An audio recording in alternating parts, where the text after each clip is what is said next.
की जो स्वतंत्रता है वह ये अभी हमारी अधूरी है, क्योंकि संविधान भी ये हमारा अपना नहीं है, ये ब्रिटिश सरकार का बनाया गया है, उन्हीं के कानून चलते हैं।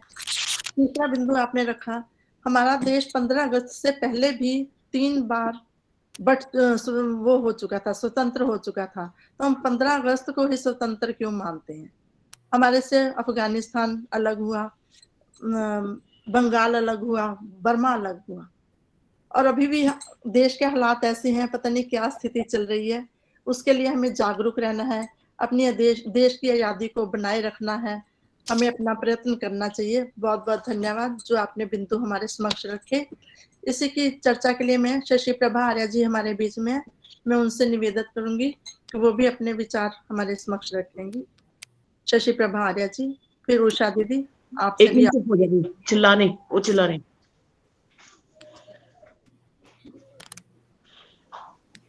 रोहतास नगर के कार्यक्रम में जुड़े हुए,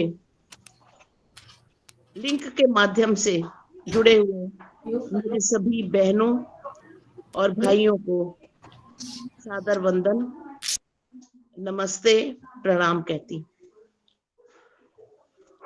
अभी हमने बहुत ही सुंदर भाई ईश नारंग जी से चर्चा सुनी है। सचमुच मन में बहुत से विचार आते हैं। पीछे जब ये पता लगा कि सरकार की तरफ से 10 नाम लिए गए हैं जिनमें स्वतंत्रता के लिए जिन्होंने बहुत कार्य किया है, जिनमें 2 नाम तो वही हैं जो आप लोग जानते हैं, एक जो परिवार राज्य कर रहा है और एक जिनके विषय में कहा जाता है दे दी हमें आजादी बिना खड़क बिना ढाल। ये 2 नाम सबसे ऊंचे हैं, लेकिन बड़ा कष्ट और बड़ी पीड़ा होती है ईश नारंग जी जब ये पता लगा कि स्वामी जी महाराज का नाम कहीं भी नहीं है। इतना कार्य करने के बाद जबकि ये कहा जाता है कि 80% स्वतंत्रता प्राप्ति में जो योगदान है वो 80% आर्य समाज के लोगों का था, या वे लोग थे जो आर्य समाज से संबंधित थे। जब ये बात कही जाती है तो क्या आर्य समाज के प्रवर्तक स्वामी दयानंद सरस्वती, उनका नाम नहीं लिया जाना चाहिए? मुझे घटना याद आती है जब स्वर्ण जयंती मनाई गई थी, उस समय भी यही हुआ था। जब स्वतंत्रता की स्वर्ण जयंती थी, भाई ईश नारंग जी तो सक्रिय भाग लेते रहे हैं।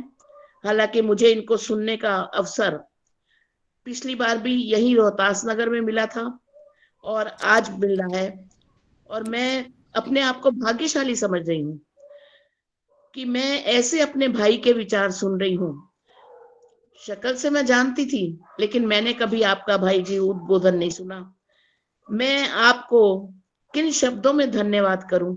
मैं बात कर रही थी कि जब स्वर्ण जयंती हुई थी तब भी स्वामी दयानंद जी को भुला दिया गया था। उस समय हमारे जो चीफ मिनिस्टर थे वो साहिब सिंह वर्मा जी थे, और हमारा डेपुटेशन जिसमें मुझे लगता है कि भाई जी भी होंगे, पक्की बात है उसमें होंगे, आप गए होंगे, क्योंकि जब इतनी पीड़ा मन में होती है तो वो पीड़ा किस तरह से अपनी बताई जाए, उनसे अपना जो विरोध था वो प्रकट किया गया था।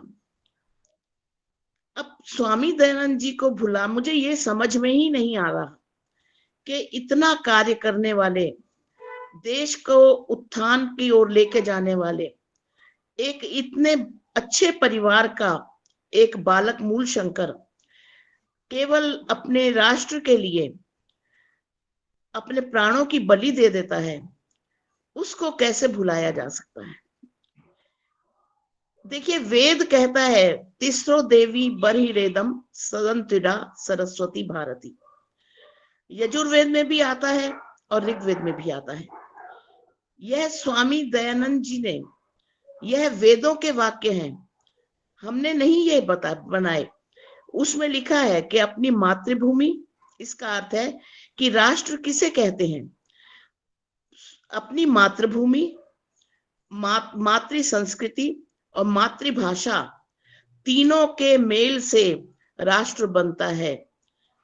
क्या हम अपनी मातृभूमि तो है हमारी, क्या हम अपनी मातृभाषा के प्रति सजग हैं? क्या हम अपने बच्चों को अपनी मातृभाषा के लिए कुछ बता सके? मुझे लगता है कि मातृ संस्कृति के लिए भी हम अपने बच्चों को नहीं बता सके। जब हमारे बच्चे ही जो कल के राष्ट्र के निर्माता हैं, उनको सच्चाई पता नहीं होगी तो कहां से वो उनके अंदर स्वदेश प्रेम जागेगा। और जब स्वदेश प्रेम नहीं है, जिन्हें ना निज गौरव ना निज मातृभूमि और मात से करत नहीं जो ने। मुझे नहीं पता ये पंक्तियां किसकी लिखी हुई हैं। मातृभूमि और मात से करत नहीं जो ने, ऐसे पापी अधम के जीवन पर है खे। यह मैंने पढ़ा था, मुझे नहीं पता ये किसकी पंक्तियां हैं। तो अपनी जहां तक मुझे समझ में आता है, थोड़ी सी मेरी बुद्धि है, मेरी इतनी प्रखर बुद्धि तो नहीं है और मैं इतनी विदुषी भी नहीं हूँ, साधारण सी महिला हूँ, गृहिणी हूँ। तो मुझे जो समझ में आता है कि हमारी जो शिक्षा पद्धति है, शिक्षा प्रणाली है, उसमें बहुत बड़ा दोष है। हमें औरंगजेब और इनके बारे में, मुगलों के बारे में बताया गया, अंग्रेजों के बारे में बताया गया। ये नहीं बताया गया कि हमारे जो अपने लोग थे उन्होंने कितने बलिदान दिए। देखिए 5 मई 1857 से लेके और 30 जनवरी 1948 तक कितने बलिदान हुए हैं, इसकी गिनती भी नहीं है। उन बलिदानों को जिनके बारे में हमें कुछ पता है, जिनके बारे में हमें पता नहीं है, उन बलिदानियों के विषय में जानना बहुत आवश्यक है। क्योंकि हमें जब खुद ही कुछ पता नहीं है तो हम कैसे बात कर सकते हैं, हम अपने बच्चों को क्या समझाएंगे जब हमें खुद पता नहीं है। लेकिन शिक्षा प्रणाली में दोष है। जब बच्चे शुरू से पढ़ते हैं, हमने शुरू से ये सब बातें पढ़ी थी और हमें थोड़ा थोड़ा सा उसके बारे में पता था। कल मुझे बैठे बैठे दुर्गा भाभी के विषय में याद आया कि दुर्गा भाभी जो थी वो हमारे क्रांतिकारियों के विषय में, मैं गलत हो सकती हूँ क्योंकि यह मैंने सुना था, ये मैंने कहीं पढ़ा था या अपने पाठ्यक्रम में ही पढ़ा होगा कि दुर्गा भाभी क्रांतिकारियों के लिए बहुत कार्य करती थी। उनके सूचनाएं वो जासूसों की तरह से उनके लिए सूचनाएं भी एकत्रित करती थी, बताती भी थी। हमारी ऐसी महिलाएं हुई हैं, नीरा आर्य, जिनको मैं कभी भी नहीं भूल सकती। नमन करती हूँ उस महिला को, नीरा आर्य को, जो सुभाष चंद्र बोस की मुंह बोली बहन थी। जैसे मैं पहले भी बताया है मैंने कि नीरा बोस सुभाष चंद्र बोस की मुंह बोली बहन थी। और जो रानी झांसी रेजिमेंट था उसमें वो सिपाही थी। उनका विवाह, वो कलकत्ते की रहने वाली थी, उनका परिवार कलकत्ते का था। वो उनका विवाह जब हुआ तो एक IAS ऑफिसर जो कि ब्रिटेन में थे, उनसे हुआ। तो इनकी गतिविधियों का देखिए, हमारी बहनों ने कितने बलिदान दिए हैं जिनको हम लोग पता भी नहीं है हमें। जब इन्हें इस बात का पता लगा, इन्होंने उनकी, मैं संक्षेप में बात बताना चाहूंगी, इन्होंने उनकी हत्या कर दी, गिरफ्तार कर लिया गया और अंडमान निकोबार जेल में इनको डाल दिया गया। जब इनको लेके जा रहे थे, इनके दोनों हाथ और दोनों पैरों में जंजीरें थी।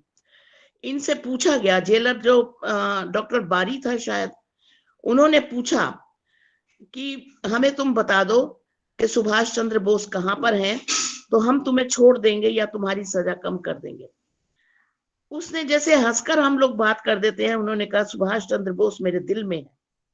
अपनी आत्मकथा में वो लिखती हैं बहनों और भाइयों कि उन्होंने मेरे कपड़े फाड़ दिए और जो औजार होता है जिससे ये घास ये कुछ काटा जाता है, उससे मेरे स्तनों को काट दिया गया। इतने इतने कष्ट, देखिए कहने और सहने में बहुत अंतर है। कभी बैठकर सोचिए कि कितनी पीड़ा हुई होगी। और फिर ये कहा गया, ये तो तुम शुक्र करो, धन्यवाद दो हमारी रानी का, नहीं तो रानी चाहती तो गरम करके हम इससे तुम्हारे स्तनों को काटते, तुमको पता लगता। हमारी ये तो एक बहन की बात है, पता नहीं कितने लोगों ने ऐसे बलिदान दिए हैं। कहाँ भूल जाए हम वीर सावरकर को, जिनको कोलू पर चलाया गया था। कहाँ भूल जाए हम उधम सिंह को, जिन्होंने हम काहे से भूल सकते हैं अपने बलिदानियों को, जिन्होंने जलियांवाले बाग के हत्याकांड में, जहां पर कुएं में 98 लाशें मिली थी, और वहां पर एक जो वो था हैंडपंप था, उसको जब चलाया गया तो वहां से रक्त निकला पानी की जगह। ये हमारे देश का इतिहास है। इस देश के इतिहास को जब माताओं को ही नहीं पता, ये माताएं अपने बच्चों को क्यों बताएंगी, कैसे बताएंगी। अमृत महोत्सव के इस शुभ अवसर पर मैं उस परमपिता परमात्मा से प्रार्थना करती हूँ कि हम तो नहीं होंगे, मैं तो नहीं होंगी, लेकिन जब ये शताब्दी वर्ष मनाया जाए, हमारे गुरु स्वामी दयानंद जी का नाम पहले, सबसे पहली जगह पर हो, ऐसी मेरी दिल से प्रार्थना है। मैं कुछ कर नहीं सकती, लेकिन हाँ, हम अपने विचारों से हम दूसरों को प्रोत्साहित तो कर सकते हैं। हम कह सकते हैं, हम इतिहास को पढ़ें। अमृत महोत्सव के इस वर्ष में आप लोग इसी तरह से कार्यक्रम करते जाइए।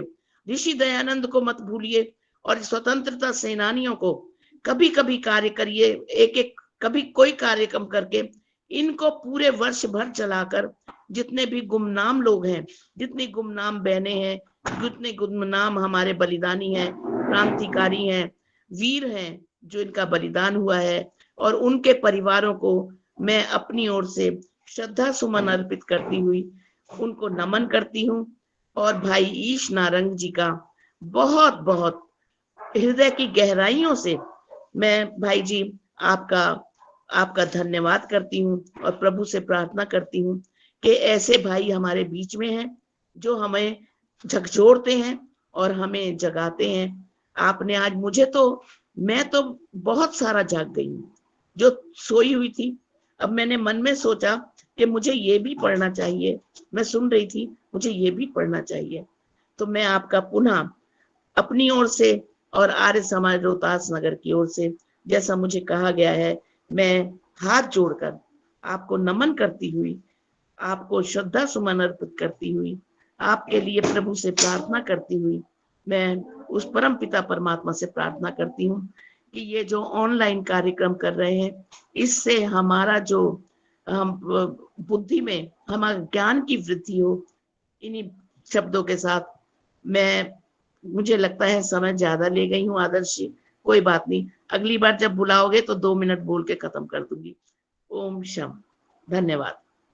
बहुत बहुत धन्यवाद शशि दीदी। एक मिनट शशि जी, आप मुझसे परिचित शायद नहीं है, मैं आपसे परिचित, बहुत पुराना परिचय है। जगदीश जी और सूर्यदेव जी मेरे अच्छे मित्र रहे हैं, और मैं पहले लगभग आप ही के क्षेत्र में रजौरी गार्डन से थोड़ा आगे फतेहनगर में हम रहा करते थे, आशा पार्क में रहा करते थे। और नहीं, आपको मैं जानती तो हूँ, आपको जानती हूँ, लेकिन आपका उद्बोधन कभी नहीं सुना मैंने। जानती तो बहुत हूँ, धन्यवाद, बहुत अच्छे से जानती हूँ, वेद व्रत जी के माध्यम से भी जानती हूँ। सब लोग आप लोग इकट्ठे थे, ये मैं जानती हूँ। आप दयानंद विहार में रहते हैं? अब मैं दयानंद विहार में हूँ, पहले मैं फतेहनगर और आशा पार्क में। मैं जानती हूँ, लेकिन आपका इतना सुंदर उद्बोधन मैंने 2 बार ही सुना है, तो मैं तो अपने आप को कृतज्ञ महसूस कर रही हूँ कि मैंने आपको सुना, आपके विचारों से प्रेरणा मिली। मेरे जैसे और भी बहनें होंगी जिनको प्रेरणा मिलेगी। आपका पुनः पुनः बहुत बहुत धन्यवाद। मुझे भी अच्छा लगा। बहुत बहुत धन्यवाद शशि दीदी। ईश नारंग जी, आपका बहुत बहुत धन्यवाद, जो आपने हमारे समक्ष बातें रखी, जो हमें नहीं पता थी, जिनकी जानकारी हमें नहीं पता, तो हम अपने बच्चों को क्या देंगे। ये हम जितना सुनते हैं उतना हमारा ज्ञान में वृद्धि होती है, कि हम आगे अपने बच्चों को भी कुछ सिखा सके, बता सके, जो जानकारी हमें प्राप्त हो रही है। बहुत सुंदर, जिन्होंने ये सहे होंगे, कहने और सहने में बहुत फर्क है। ये शशि दीदी मुझे बहुत बात चुभी कि जिन्होंने सहा होएगा उनको कितना कष्ट होएगा। हम तो कह रहे हैं हम तुम्हें इतना दुख हो रहा है, तो जिन्होंने सहा दुख हुआ होएगा, जिनको आजादी के टाइम में इतनी ताड़नाएं सहनी पड़ी, बहुत रोंगटे खड़े होती हैं सुन के भी ये बातें। बहुत बहुत धन्यवाद आपका। अब संध्या पांडे जी हमारे बीच में है, मैं उनसे निवेदन करूंगी, वो अपनी प्रस्तुति देंगी। इस बीच मैं छुट्टी लेता हूँ, 2 बार कॉल आ गया, कार्यक्रम में जाना है जी। धन्यवाद सबों को, मेरा नमस्ते। धन्यवाद, धन्यवाद सुभाष जी आपका बहुत। नमस्ते जी सभी को मेरा। मैं एक बात कहना चाह रही थी, जो सभी बहनों ने भाइयों ने ये बात कही है कि आर्य समाज में ऐसे होता है वैसे होता है, स्वामी जी ने ये त्याग किया वो त्याग किया, लेकिन अगर ये बातें हम लोगों की आर्य समाज में ही रहेंगी तो जो है ना आगे कुछ भी बढ़ने वाला नहीं है। जब तक हम आर्य समाज से निकल के बाहर कुछ प्रोग्राम नहीं करेंगे, घर घर जाके कुछ नहीं करेंगे, तब तक हमारी बातें जो है दयानंद जी का त्याग सिर्फ और सिर्फ आर्य समाज के बीच में ही रह जाएगा। इसलिए हम सभी भाई बहनों को कुछ ऐसा करना चाहिए कि आर्य समाज से निकल के लोगों को ये जानकारी मिले कि जो है ना वो भी शहीद हुए थे, उन्होंने भी अपना बलिदान किया था, तो ऐसे उनको मतलब नहीं जाने देना चाहिए कि हम 4 लोग ही जाने कि हाँ आर्य समाज में कोई ऐसा है कि उन्होंने भी ऐसा कुछ किया था। बहुत बहुत धन्यवाद संध्या पांडे जी, आपने जो हमारी अपनी बात हमारे बीच में रखी कि हम समाजों से निकलकर ये कार्यक्रम करें। मेरे मन में भी कल एक बात आ रही थी, जैसे झांकियां निकल रही थी, तो क्यों नहीं 4 वेदों की झांकी निकली, क्यों नहीं मनुस्मृति की एक झांकी निकली। ऐसी हम अपनी बात कहाँ पहुंचाएं कि पूरा विश्व क्या, भारत क्या पूरा विश्व देखे उसको। क्या हमें मौका नहीं मिलेगा? अगर हम अपनी बात कहेंगे तो हमें भी मौका मिलेगा। ऐसे कार्यक्रम चल रहे हैं, ऐसे कार्यक्रम चल रहे हैं ऑलरेडी, आप देख नहीं पाए हैं। नहीं वो तो अदर से कल वेदों की झांकी भी निकली है, शायद आपने देखी लोग नहीं है। आर्य समाज का नाम ही नहीं जानते हैं कि आर्य समाज भी कोई चीज है, कुछ है। मैडम, हरियाणा में जो दिवस है आपका गणतंत्र दिवस, ऐसे नहीं मनाया जाता है। गणतंत्र दिवस के विषय में और उसके बारे में सोचते ही एकदम सब कुछ सतर्क करना पड़ता है और होना पड़ता है, यह संभव नहीं है इन दिनों में। इस टाइम नहीं, जैसे कि पहले हम लोगों ने घर घर यज्ञ किया था, तो थोड़ा सा मतलब जो हमारे जैसे हम अपने मोहल्ले में अकेले हैं आर्य समाजी, है ना, तो हमारे पड़ोसियों को, गली वालों को, मोहल्ले वालों को नहीं है पता कि आर्य समाज होता क्या है। तो जब हम अपने घर में हवन करवाएंगे, यज्ञ करवाएंगे और प्रवचन करवाएंगे, वक्ता को बुलाएंगे, तो वो अपनी जानकारी देंगे, तब उन्हें भी पता चलेगा कि हाँ भाई आर्य समाज भी कुछ होता है और क्या होता है, उसमें क्या सही और क्या गलत है, हमें भी क्या करना चाहिए क्या नहीं करना चाहिए। बहुत बहुत तरीका है इसका। एक तरीका है, क्षमा करना आदर्श जी, इसका एक तरीका है कि बजाय ऐसे समूह में कहने के, आप केवल एक व्यक्ति को, केवल 2 व्यक्तियों को, केवल 4 बहनों को लेकर और उनको ये चीज समझाएं और करने पर उनको बाध्य करें, उनको प्रेरणा दे, तब अवश्य ये काम ज्यादा हो सकता है। हाँ जी, मैं अपनी 3-4 सहेलियों को मैंने आर्य समाज मंदिर में कृष्णा नगर में ले जाने की कोशिश की, लेकिन वो 2-4 बार गई हैं और उनको कुछ समझ में नहीं आया, अपना चली आई। कोई बात नहीं, आप बार बार जाइए, बार बार जाइए। हाँ, मैंने कहा मैं अपना जो मेरा कर्तव्य काम है कि मुझे भी कुछ लोगों को जोड़ना है, तो मैं अपना करती रहूंगी, बाकी देखते हैं फिर कितने लोग जुड़ते हैं। बहुत निराश करो मन को। संध्या जी, नारी हो, नर से भी भारी हो, खूब काम करो, काम का परिणाम सामने आएगा। आपने देखा है आदर्श जी ने जब काम में ये शुरू किया था कार्यक्रम, कितनी कम संख्या होती, और अब कहाँ 108, 133 और जाने कहाँ तक जाती है। घबराइए नहीं, काम करते रहिए, बस चरई वेती। हाँ जी आदर्श जी, मैं 1-1.5 मिनट और ले सकती हूँ? हाँ जी, लीजिए दीदी, स्वागत है आपका। धन्यवाद बहुत बहुत आपका। अभी ईश नारंग जी के भी दुख को हमने सुना और अपनी बहन शशि प्रभा आर्या जी को भी सुना। अगर आपको कभी अवसर मिला हो, ध्यान दिया हो, हमारी आर्य समाज की बाहर की दीवार जो है, फ्रंट पे बिल्कुल गेट के साथ वाली जो दीवार है, उस पर पूरी दीवार पर लिखा हुआ था महर्षि दयानंद स्वतंत्रता के प्रथम उद्घोषक थे। आपने शायद ध्यान ना दिया होगा क्योंकि उस समय जल्दी जल्दी होती है, हम अंदर आ जाते हैं और अंदर आकर बैठकर सुनकर कार्यक्रम के पश्चात एकदम से चले जाते हैं। उसके अतिरिक्त जो दूसरी दीवार है बैक की, उसमें आर्य समाज के नियम, संगठन सूक्त बहुत बड़ा बड़ा, क्योंकि दीवार काफी बड़ी है, वो सब भी एक प्रयास है। और अभी जैसे कि बात हो रही थी, हम थोड़े 3-4 लोगों को तो याद कर लेते हैं। गुरु गोविंद सिंह के, मुझे कोई किसी से गर्ज नहीं है, गुरु गोविंद सिंह के चारों बच्चों के नाम तो हम महीने में 2 बार बोल देते हैं, लेकिन एक बहुत लंबी सूची ऐसी है जो पत्थर के नींव के पत्थर हैं, जो उनको कोई जानता तक नहीं थी और सुनने के बाद कहते हैं अरे ये भी था, ये भी था। अगर कभी आपको मौका मिलेगा अंडमान निकोबार जाने का, बहुत सुंदर जगह है, कभी मौका मिले तो अंदर जहाँ जेलें बनी हुई है वहां बहुत सारे लोगों के चित्र लगे हुए हैं, बहुत सारे जितने भी बलिदानी थे उन सब के बारे में लिखा हुआ है। और मेरे पास एक लंबी सूची है, लेकिन थोड़े से ही नाम बोलूंगा सिर्फ। आज 1.5 मिनट के बजाय मेरे 3 मिनट हो गए हैं, उसके लिए मैं क्षमा प्रार्थी हूँ। सरफरोशी की तमन्ना अब हमारे दिल में है। कुछ सपूत जिनके नाम मैं बोलना चाहूंगी, जल्दी जल्दी बोल दूंगी। खुदीराम बोस सबने सुना हुआ है। बादल गुप्ता 18 वर्ष के थे ये दोनों, खुदीराम बोस भी और बादल गुप्ता भी। करतार सिंह सराभा 19 वर्ष, दिनेश गुप्ता 19 वर्ष, हेमू कालानी का नाम सुना हुआ होगा आपने, 19 वर्ष, प्रफुल्ल चाकी 20 वर्ष, बसंत कुमार विश्वास 20 वर्ष। ये इनकी तारीख है, ये इनकी आयु है जब जब इन्होंने बलिदान दिया। विनय बसु, प्रीतिलता वाडियार, प्रीतिलता वाडियार की तो एक पुस्तक भी है बड़ी सुंदर सी, बड़ी अच्छी है, कभी पढ़ने का मौका मिले तो। शिवराम राजगुरु 22 साल, भगत सिंह सबने सुना है इनको, क्योंकि उनके जो साथी संगी हैं, उनके जो बिरादरी के हैं, वो उनके नाम को लगातार ऊंचा उठाए रखते हैं। हम अपने पूर्वजों की तो बात करते हैं सामूहिक रूप में, लेकिन नाम नहीं लेते और उनके बारे में बताते नहीं। प्रयास करें कि हम बताएं।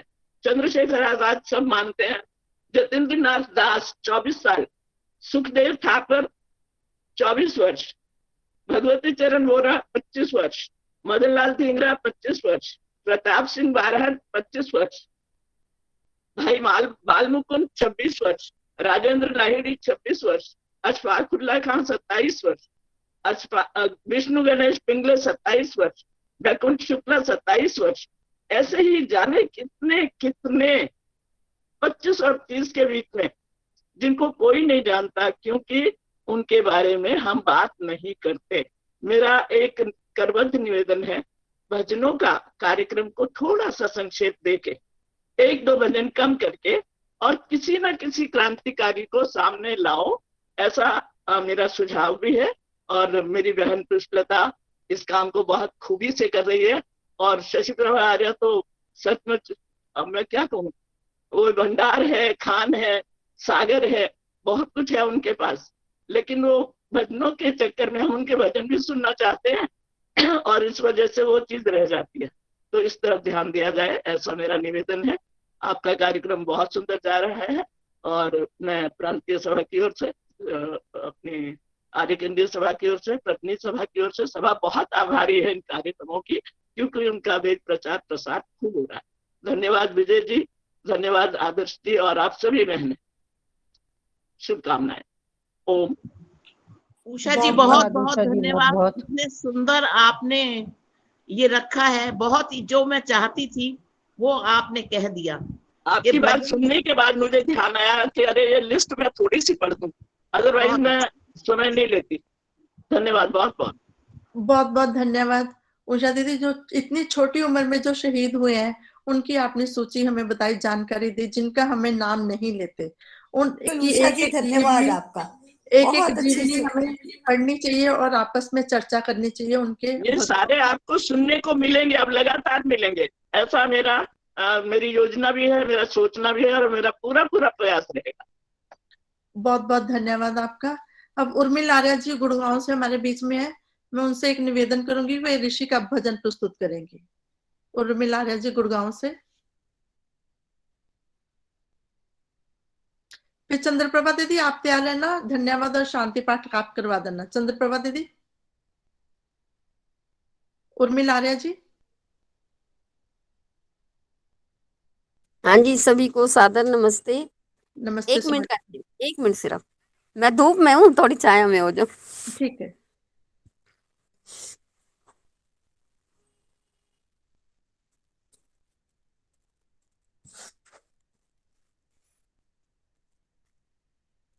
हेलो, उर्मिल जी बोल रही हैं, गीत बोल रही हैं? नहीं, हाँ जी बोल रही हैं दीदी। हाँ जी, हाँ जी, हाँ जी, एक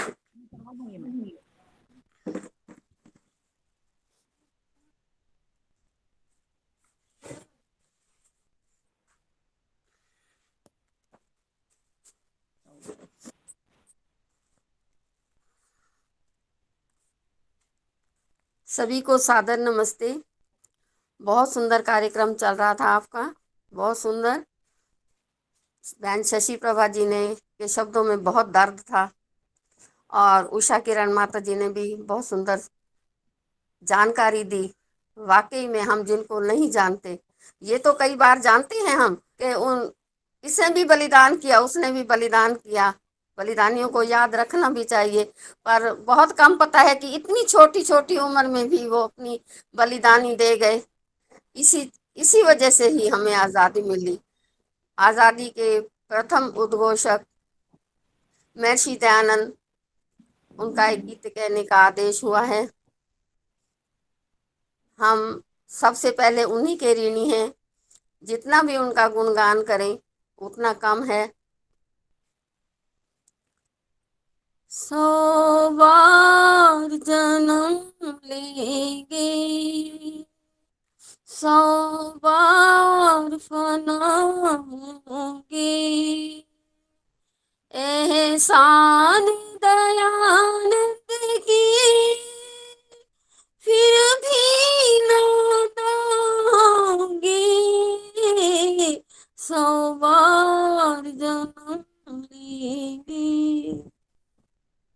गुजरात की धरती पर सूरज की किरण फूटी, अज्ञान विद्या की दानव की कमर टूटी, भारतपुर नूर हुआ, अरुजो समा होंगे, 100 बार जन्म लेंगे। निराकार की पूजा को जीवन में उतारा था,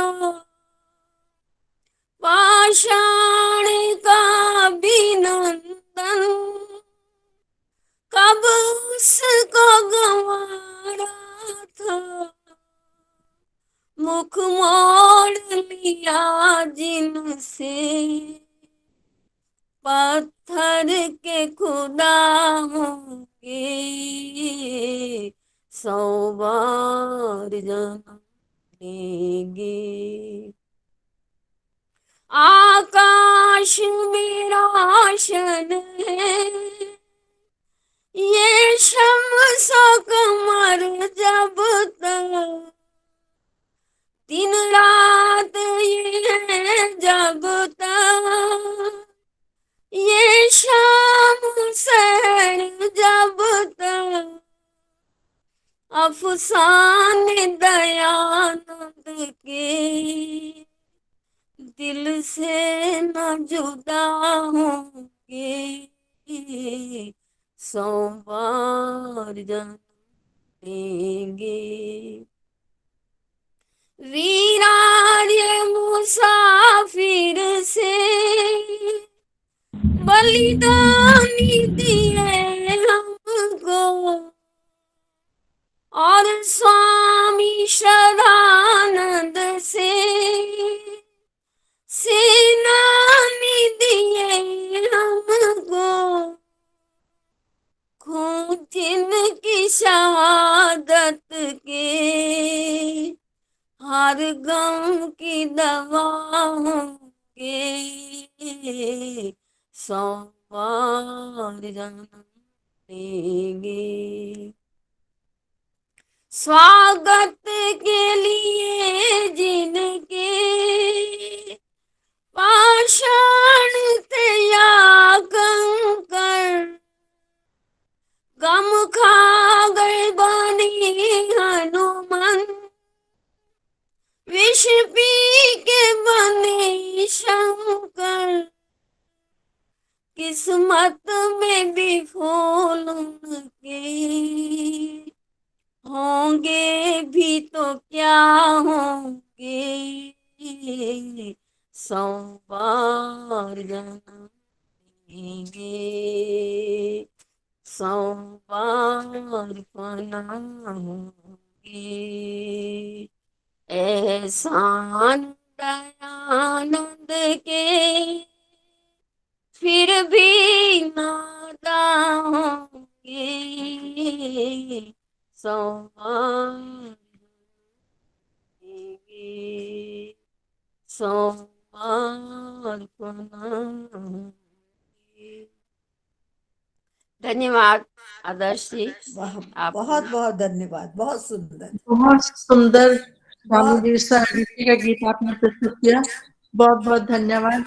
ऋषि के एहसान हम कभी नहीं चुका सकते। उन्होंने हम पत्थर खाए, विष पिया, कितनी उनको ताड़नाएं सहनी पड़ी। हमें भी अपने आर्य समाज को आगे बढ़ाने के लिए, वेदों का प्रचार करने के लिए अपने अपने हिसाब से अपने अपने इलाके में ऐसे ही प्रचार करना चाहिए। ये मत सोचे कि यहाँ आके कौन करेगा, हम अकेले हैं, ऐसा नहीं है। सभी को इसके लिए तैयार रहना चाहिए। बहुत बहुत धन्यवाद उर्मिल दीदी आपका। अब चंद्रप्रभा दीदी से निवेदन करूंगी कि धन्यवाद और शांति पाठ, और कोई हमारे लिए संदेश हो तो वो भी स्वागत है आपका।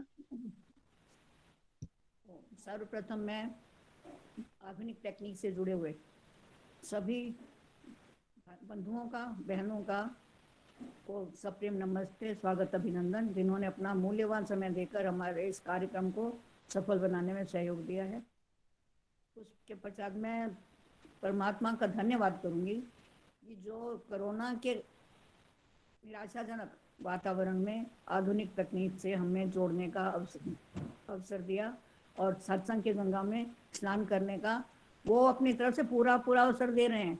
हम स्नान भी कर रहे हैं, पर वहीं झाड़ के फेंक आते हैं। अगर बुरा ना माने तो हम यही कुछ कर रहे हैं। एक ग्रुप में बैठे, फिर दूसरे में चले गए, तीसरे में चले। हम जुगाली कब करना सीखेंगे?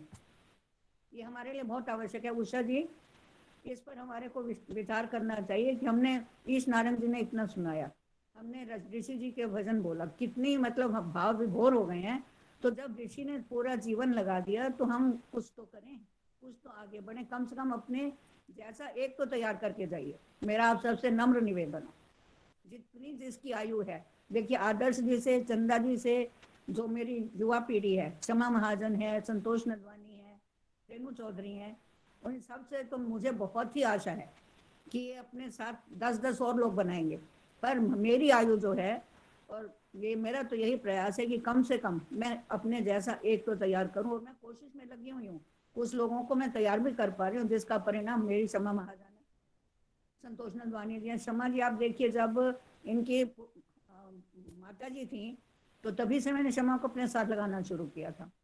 तो इतना खुश होती थी, कहती थी प्रभा है तो कम बड़ा चंगा की जो क्षमा नाल लाली। और आज क्षमा को देखकर उनकी माता जी जहाँ भी हैं, हर वक्त उनको आशीर्वाद के पुष्प बरसा नहीं होंगी। पति पत्नी दोनों कार्यक्रम ऊपर उठाने में, समाज कार्यों में परमात्मा प्रगति करें।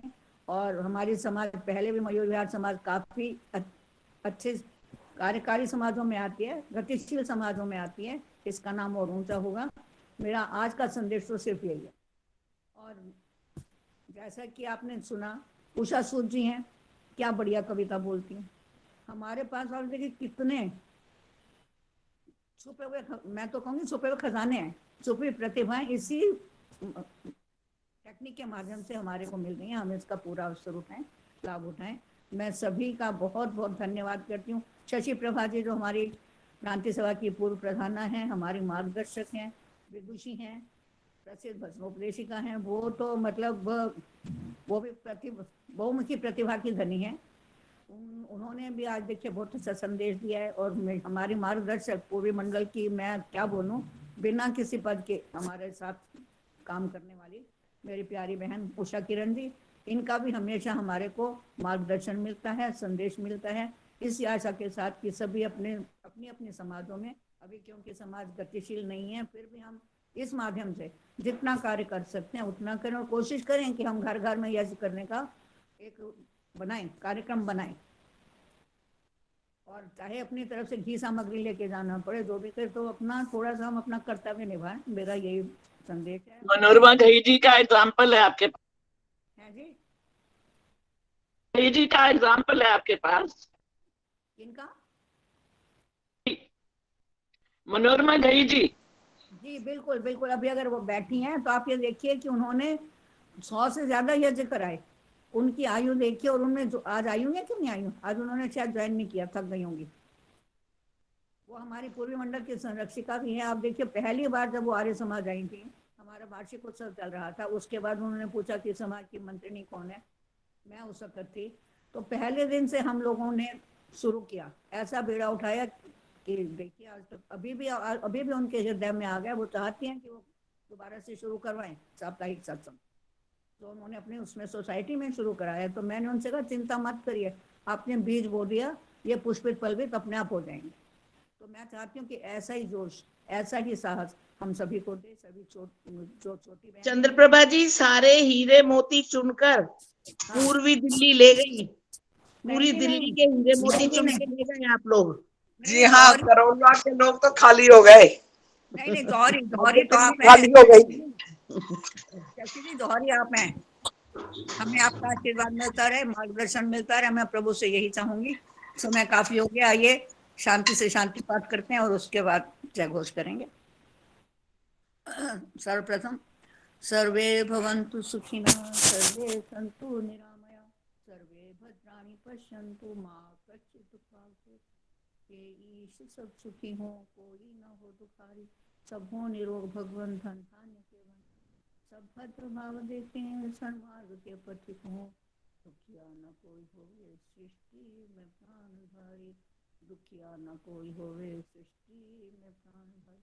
ओम यौ शांतिरंतरिक्षं शांति, पृथिवी शांतिरापः शांति, औषधयः शांति, वनस्पतयः शांतिर्विश्वे देवा शांति, ब्रह्म शांति, सर्वं शांति शांतिरेव शांति, सामा शांतिरेव। ओम शांति शांति शांति। जो बोले सो अभय। अब आप अपने माइक की जय, वैदिक धर्म की जय। मेरे तो गला की जय, मर्यादा पुरुषोत्तम श्री रामचंद्र जी की जय, गोकुल कृष्ण महाराज की जय, जय माता की जय, गौ माता का पालन, जय।